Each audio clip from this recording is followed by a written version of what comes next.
বিশ্বনবী ওমরে ফারুককে দেখেন নাই।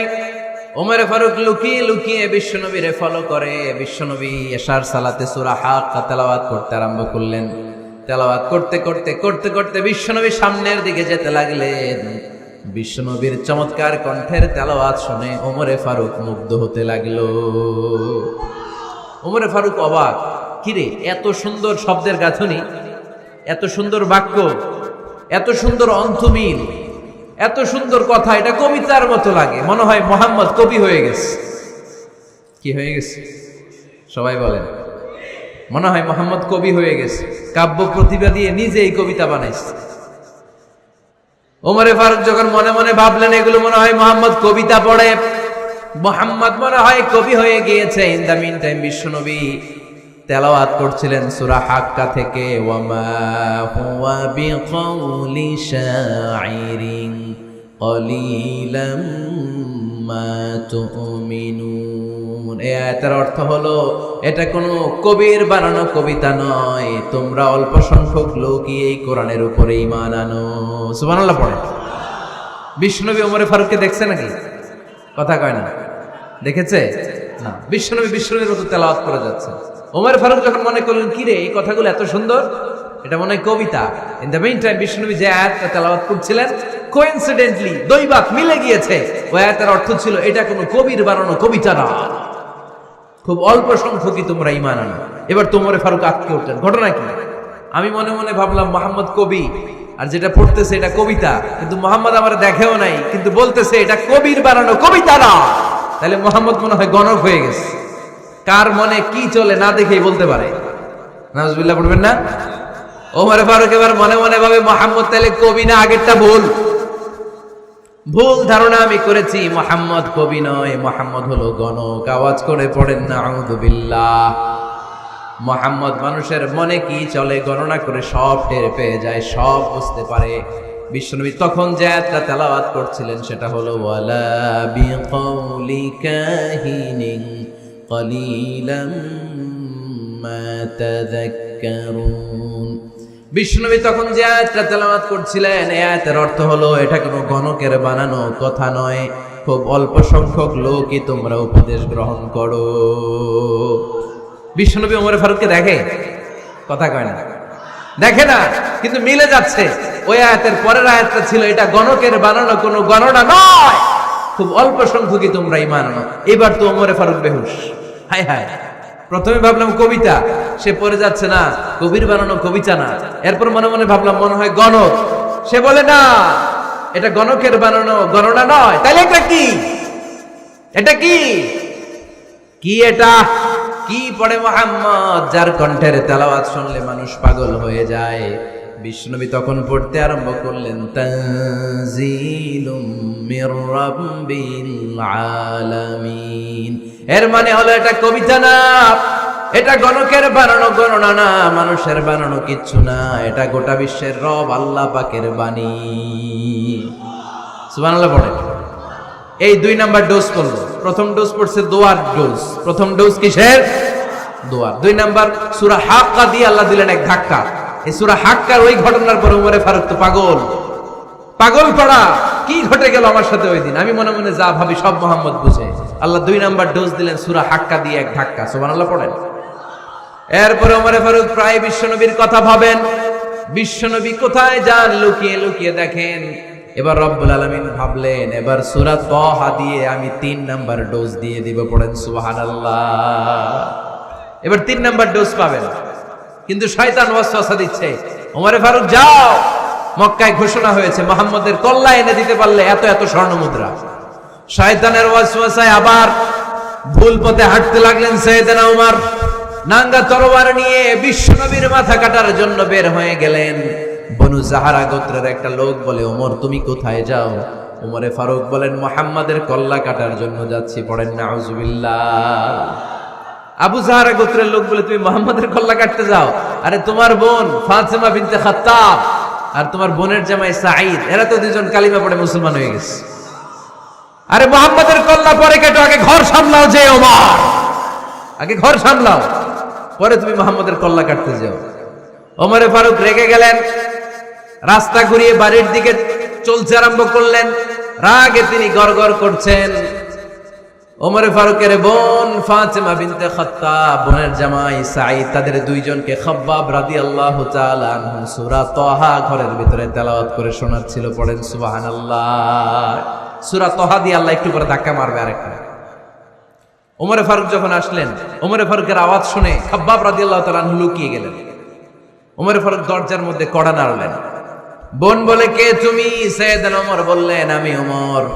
খুলে দেওয়া হলো। ঘরের ভেতরে ঢুকেই কথা নাই বার্তা নাই, নিজের আপন বোনকে মারতে শুরু করলো ওমর। বোন জামাইকে আঘাত করতে শুরু করলো।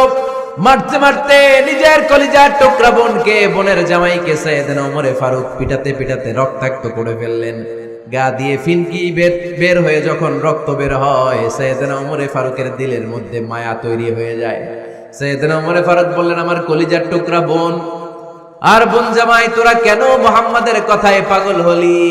বুঝলাম না কেন মক্কার লোকগুলো পাগল পড়া হয়ে সব মুহাম্মাদের দলে চলে যায়। কি এমন কথা মুহাম্মদ তোদের শোনায়, কি এমন বাণী তোদের শোনায় যে বাণী শুনে সব তোরা মুহাম্মাদের দলে চলে গেলি? কি আছে মুহাম্মাদের কাছে? কি কি জাদুটা? কি কি জাদু পেলি সেখানে? আমার একটু দেখা। বোন ফাতেমা বলে, না ভাই, ইন্নাকা রিজিস, তুমি নাপাক। লা ইয়ামাসসুহু ইল্লাল মুতাহহারুন, পাক পবিত্র না হয়ে আল্লাহর এই কালামে স্পর্শ করা যায় নাকি? আওয়াজ করে বলেন, স্পর্শ করা যায়? ভাই তুমি গোসল করে আসো, তাহলে তোমার হাতে তুলে দিব, তুমি পড়লেই বুঝতে পারবা কি আছে আল্লাহর এই কোরআনে। সুবহানাল্লাহ পড়েন। সাইয়েদনা ওমর ফারুক গোসল করে আসলেন। বোন এবার সূরা তাহা চামড়ার মধ্যে সূরাতু তাহার কিছু অংশ লিখে খাব্বাব রাদিয়াল্লাহু তাআলা আনহু লুকিয়েছিলেন। ওনার হাত থেকে সূরা তাহার অংশটা নিয়ে সাইয়েদনা ওমর ফারুকের বোন ওমর ফারুকের হাতে দিয়ে বলল, ভাই তুমি আসার আগে এই অংশটা সবাই মিলে তেলাওয়াত করছিলাম। ওমর ফারুকের হৃদয়টা তখন একেবারে নরম, কারণ আগে ধাক্কা খাইছে কয়টা? জোরে বলতে হবে। প্রথম ধাক্কাটা কিসের? হ্যাঁ, দোয়া। দ্বিতীয়টা হাক্কা, সূরার নাম হাক্কা দিয়ে দিছেন আল্লাহ ধাক্কা। এবার দিবে সূরা তাহার ধাক্কা। ওমর ফারুক হাতে নিলেন। খুব ভালো আরবি জানতেন, চমৎকার আরবির অর্থ বুঝতেন, কারণ আরবি ভাষাভাষী মানুষ। হাতে নিয়ে নজর দেওয়ার পরে ওনার চোখ দিয়ে দাঁড় দাঁড় করে পানি বের হয়ে গেল। ওমর ফারুক আয়াতগুলোর দিকে তাকিয়ে পড়তে আরম্ভ করলেন। তাহা মা আনজালনা আলাইকাল কুরআনা লিতাশকা ইল্লা তাযকিরাতান লিমান ইয়াখশা তানজিলাম মিম্মান খালাকাল আরদা ওয়াস সামাওয়াতিল উলা। পড়েন সুবহানাল্লাহ। উনি পড়তে আরম্ভ করলেন, তাহা মা আনজালনা আলাইকাল কুরআনা লিতাশকা, এই কোরআনকে হতভাগা জাতি হিসেবে থাকার জন্য তোমাদের উপর নাজিল করি নাই। তানজিলাম মিম্মান খালাকাল আরদা ওয়াস সামাওয়াতিল উলা, এটা ওই রবের পক্ষ থেকে, ওই সত্তার পক্ষ থেকে নাজিল হয়েছে যেই রব জমিন তৈরি করেছেন, যেই রব বিশাল সুবিশাল আকাশও তৈরি করেছেন। সুবহানাল্লাহ। সূরা তাহার এই চমৎকার অসাধারণ শব্দ গাঁথনি দিয়ে এই আয়াতগুলো যখন পড়তে আরম্ভ করলেন, ওমর ফারুক আর নিজের উপর ব্যালেন্স রাখতে পারলেন না, আর ধরে রাখতে পারলেন না। এবার ডাইরেক্ট অ্যাকশন। এবার কি? এবার কি? 3 নাম্বার ধাক্কা খেয়ে, সূরা তাহার ধাক্কা খেয়ে আর সামলাতে পারলেন না, পাগলের মতো হয়ে গেলেন। বলতে আরম্ভ করলেন, আইনা মুহাম্মদ, মুহাম্মদ কোথায়? সাইয়েদনা খাব্বাব বললেন, বিশ্বনবী সাফা পাহাড়ের পাদদেশে দারুল আরকাম ইবনে আবিল আরকামের ঘরে বসে বসে লুকিয়ে লুকিয়ে কোরআনের দাওয়াত দিচ্ছে। ওমর, তুমি যদি মুহাম্মদ সাল্লাল্লাহু আলাইহি ওয়াসাল্লামের দেখা পেতে চাও, তাড়াতাড়ি দারুল আরকামের ঘরের দিকে ছুটে যাও।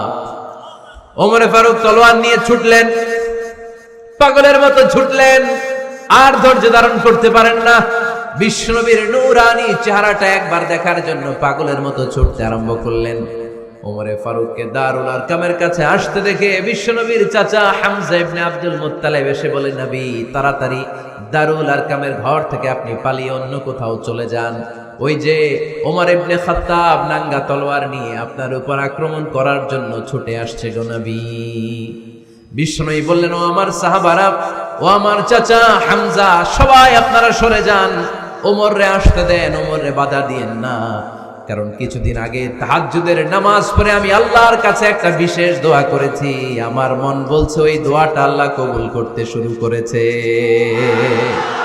ওমর ফারুক চলে আসলেন, এসে কোনো কথা নাই, চিৎকার দিয়ে বললেন, আশহাদু আল্লা ইলাহা ইল্লাল্লাহ ওয়া আশহাদু আন্না মুহাম্মাদান আবদুহু ওয়া রাসূলুহু। আমি সাক্ষ্য দিলাম আল্লাহ এক, অদ্বিতীয়, আল্লাহ ছাড়া কোনো ইলাহা নাই, নিশ্চয় আপনি মুহাম্মদ আল্লাহর বান্দা এবং রাসূল।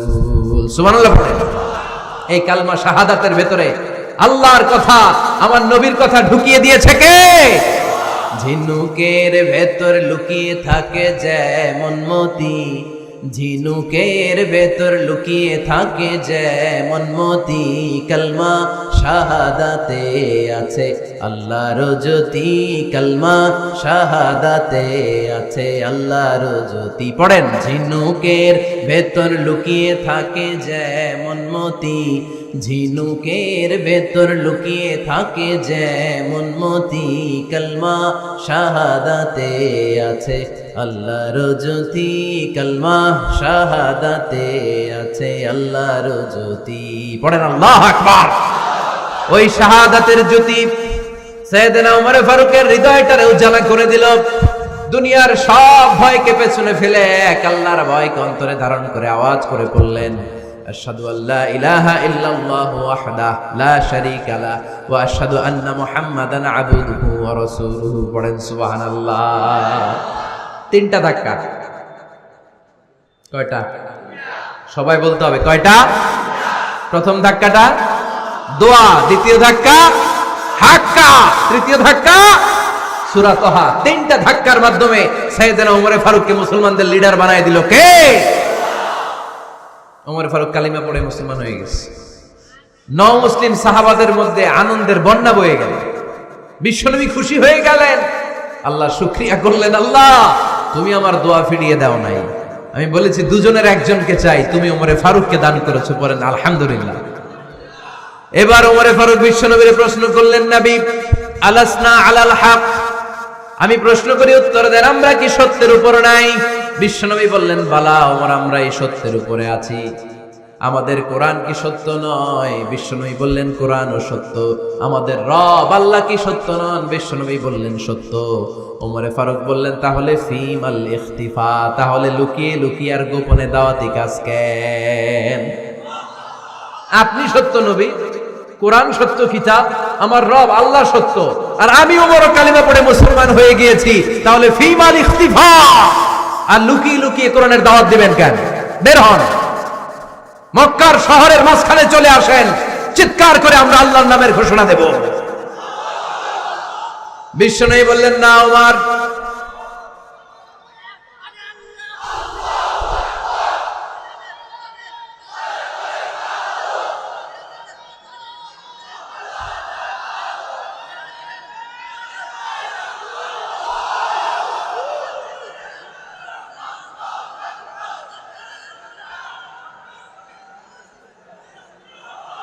বিশ্বনবী ডেকে বললেন, না ওমর, এটা মাক্কি জীবন, ওমর এটা মাক্কি জীবন, এখানে দাওয়াতি কাজ করব লুকিয়ে লুকিয়ে, আস্তে আস্তে। আল্লাহ যখন আমাদেরকে বিজয়ী করে দিবেন, তখন আমরা প্রকাশ্যে দাওয়াত দিলে কোনো সমস্যা নাই। সাইয়েদনা ওমর ফারুক বলেন, না ও নবী, আমার উপর ছেড়ে দেন, আমি দেখবো আপনি আমারে শুধু মক্কার জামিনে একটা মিছিল দেওয়ার অনুমতি দেন। কিসের অনুমতি? আল্লাহর নামের তাকবীর দেওয়ার অনুমতি দেন। বিশ্বনবী বললেন, ঠিক আছে, সাবধানে তাকবীর দিও। ওমর ফারুক তাকবীর দেওয়ার জন্য লোক খুঁজতে আরম্ভ করলেন। মুসলিম 11 জন সাহাবাকে খুঁজে পেলেন। কয়জন? ওমর ফারুক বললেন 11 জনই চলবে। 11 জনকে 2 লাইন করলেন। কয় লাইন? পিছনে 6 জন, সামনে 5 জন। পিছনের লাইনের নেতা বানিয়ে দিলেন বিশ্বনবীর চাচা হামজা ইবনে আব্দুল মুত্তালিবকে। প্রথম লাইনের 5 জনের নেতৃত্ব দিতে আরম্ভ করলেন সাইয়েদনা ওমর ফারুক নিজেই। 2 লাইন তাকবীর দিতে জানলে বেশি মানুষ লাগে না, 10 জন দিয়ে গোটা বিশ্বটারে কাঁপিয়ে দেয়া যায়। 11 জন 6 আর 5 ওমর ফারুক সামনে দাঁড়ালেন। ওমরে ফারুক সামনে দাঁড়িয়ে এবার আল্লাহর নামের স্লোগান দিবেন। ওমরে ফারুক বলেন, আমরা খুব লম্বা চূড়া স্লোগান দিব না, খুব ছোট্ট, দারুল আরকামের ঘর থেকে কাবা ঘর পর্যন্ত, বাইতুল্লাহ পর্যন্ত এতটুকু জায়গা আমরা তাকবীর দিতে দিতে সামনের দিকে এগোবো, পৃথিবীর কোনো শক্তি আমাদেরকে থামায় দিতে পারবে না। ওমরে ফারুক তখন এক বাক্যের একটা ভাষণ দিলেন। কয় বাক্যের? ওমরে ফারুক সামনে দাঁড়িয়ে বললেন, মান আরাদা আন তাসকুলা উম্মু ইয়া জামা ওয়ালাদু তারমিলা যাওজাতুহু ফালিয়াসুদ্দানি। কে আছো? মান আরাদা আন তাসকুলা উম্মু, কে আছো মায়ের বুক খালি করতে চাও? ইয়া জামা ওয়ালাদু, কে আছো বাচ্চাগুলারে, সন্তানগুলারে ইতিম বানাতে চাও? তারমিলা যাওজাতুহু, কার এত বড় বুকের পাটা আছে দেখি, কে আছো স্ত্রীকে বিধবা বানাতে চাও? বুকের পাটা থাকলে আমি ওমরে থামাও, যদি সাহস থাকে আমি ওমরের মিছিল থামাও। ওমর ফারুক শুরু করলেন, আল্লাহু আকবার, আল্লাহু আকবার, আল্লাহু আকবার। স্লোগান দিতে দিতে সাইয়েদনা ওমর ফারুক কাবার গিলাফ যে স্পর্শ করলেন, ওমর ফারুকের এই স্লোগান কেউ থামাতে পারে নাই। সাহাবারা বিশ্বাস করে নিলেন, কিন্তু মুনাফিক টাইপের যেগুলো, এগুলো বলে এটা আবার কেমন কথা, উনি আছেন মদিনার মিম্বারের মধ্যে দাঁড়িয়ে, হাজার হাজার কিলোমিটার দূরে কি হচ্ছে উনি দেখবেন কেমনে। এরা বিশ্বাস করলো না, সাহাবারা সবাই বিশ্বাস করলো, মুনাফিক গুলো বিশ্বাস করলো না। তারা মনে মনে ভাবলো, এই মুসলিম সেনাপতি বিজয়ের বেশে যেদিন মদিনায় আসবে, আমরা মদিনার উপকণ্ঠে দাঁড়িয়ে থাকবো, ওদেরকে জিজ্ঞেস করবো এমন এমন দিন ওমরে ফারুকের কণ্ঠের কোনো আওয়াজ শুনতে পেরেছিলে কিনা। বিজয়ী বেশে সাহাবারা যখন ফিরে আসতো, সব মুমিনরা আহলান ওয়া সাহলান জানাতে ওনাদেরকে রিসিভ করতে যেত, মুনাফিক গুলো যেত না। কিন্তু ওই দিন মুনাফিকরা সবার আগে যায় হাজির। মুসলিম সেনাপতি যখন ঢুকলো, জিজ্ঞেস করলো, মুসলিম সেনাপতি এত দিন আগের কথা, জুমার দিন দুপুর বেলা যুদ্ধক্ষেত্রে হঠাৎ করে আমিরুল মুমিনিনের কোনো কথা তুমি তোমার কান দিয়ে শুনতে পেরেছিলে কিনা বলো। সেনাপতি বলল, তোমরা কেমন করে বুঝলা, কেমন করে তোমরা জানলা? তোমরা ঠিকই জেনেছো, ঠিকই ধরেছো, ঠিকই বলেছো। যুদ্ধের কঠিন মুহূর্তে ভুল করে আমি উপত্যকার দিকে মুসলিম বাহিনীকে নিয়ে ছুটতে আরম্ভ করেছিলাম, হঠাৎ করে আমিরুল মুমিনিনের একটা কণ্ঠ আমার কানের ভেতরে ভেসে আসলো। আমি শুনতে পেলাম, ইয়া সারিয়া তাবনা জানিমিল জাবাল, ডান দিকে উপত্যকার দিকে যেও না, তাড়াতাড়ি বাম দিকে পাহাড়ের উপর চড়ে যাও। শুনেছি আমি নিজে শুনেছি। সেদিন আমিরুল মুমিনিনের এই ইনস্ট্রাকশন, এই গাইডলাইন যদি আমরা ফলো করতে না পারতাম, শত্রু বাহিনীর হাতে আমরা কচু কাটা হতাম। আমাদের চেহারা, আমাদের আত্মীয় স্বজনরা তোমরা কেউ দেখতে পেতে না। পড়েন সুবহানাল্লাহ। This is our super hero. আমাদের সুপার হিরোর নাম কি? চিল্লায় বলতে হবে, ওমরে ফারুক রাদিয়াল্লাহু তাআলা আনহু। এভাবে গাইডলাইন দিয়েছেন উম্মাহকে, এভাবে ইনস্ট্রাকশন দিয়েছেন।